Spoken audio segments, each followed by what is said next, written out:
Hello everyone. In this chapter, we are going to study the alternating current circuit. First topic is the alternating currents. Second topic is the phasor diagram. Third topic is the resistance and reactance. Fourth topic is the LRC series circuit. Fifth topic is the power in AC circuit. Sixth topic is the resonance in AC circuit. Seventh topic is the diode. Last topic is the transformers. First topic is the alternating current. Sometimes we use the AC to describe the alternating current. It's a sinusoidally varying voltage and current. Symbol of the AC is described this one. Is connecting with the wires. Sinusoidally varying voltage. Sinusoidal voltage, we express the V is a lower case of the V is the instantaneous potential difference is equal to the capital V is a voltage amplitude times trigonometric functions. In this case, I use a cosine function to describe the sinusoidal voltage. Sometimes we could use sine functions, sine omega t. So V can be expressed as V sine omega t. And omega is the angular frequency. Omega t, t is a period. It's expressed 2 pi. Or frequency is expressed 1 over t. Is a period. So you can use omega over 2 pi. And the sinusoidal current can be expressed. The lower case of the I is the instantaneous current. Is expressed the magnitude of I is a capital I times cosine omega t. Capital I is a current magnitude.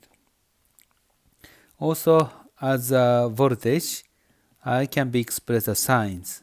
I sine omega t.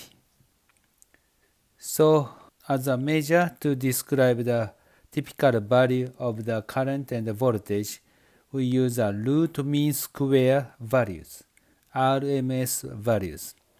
In the case of the sinusoidally varying current of the I is equal to the I cosine omega t's, root mean squares is expressed take a square root. And the average. This is average of the squares. This is the expression for the root mean square values. Then substitute here.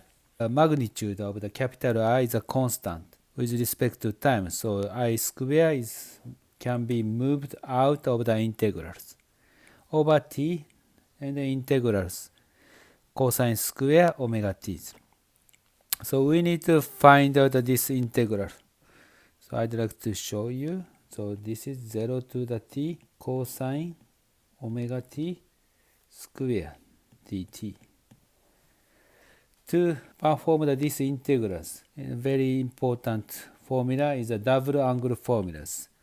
So cosine 2 theta is equal to the cosine square theta minus sine square theta. Or if you substitute sine square theta is 1 minus cosine square theta. So it becomes 2 cosine square theta minus 1.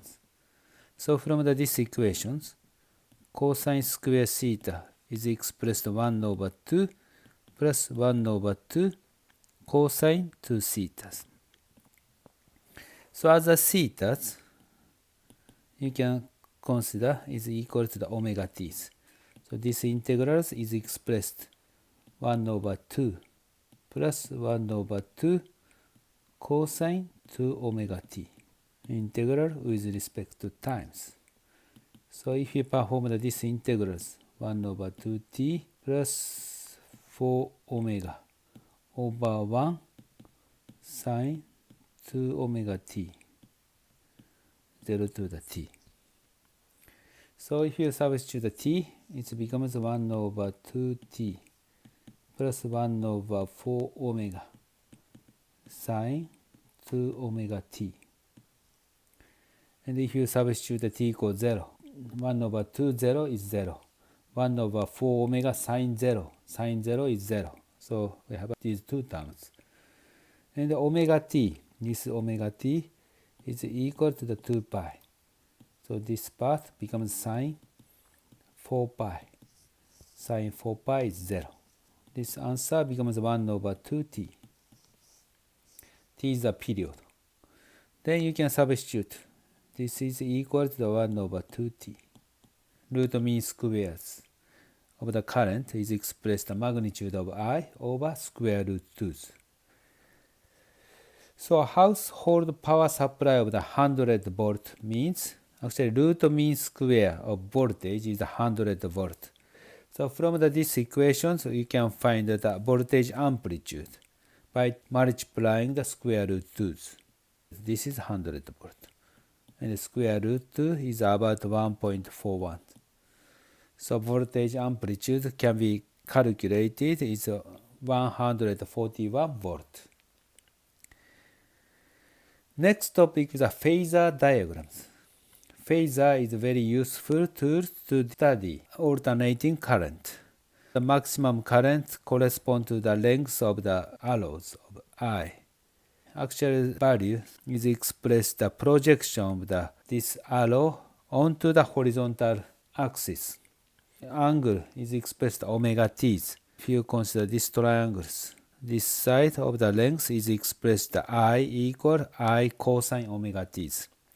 Projection of phasors onto the horizontal axis correspond to the instantaneous current. Phasor is very important when you study the alternating current. Then we'd like to introduce the phase angles. In general, the current and the voltage are not in phase. The angle between the phasors of voltage and current is called phase angle of phi. This is phase angle.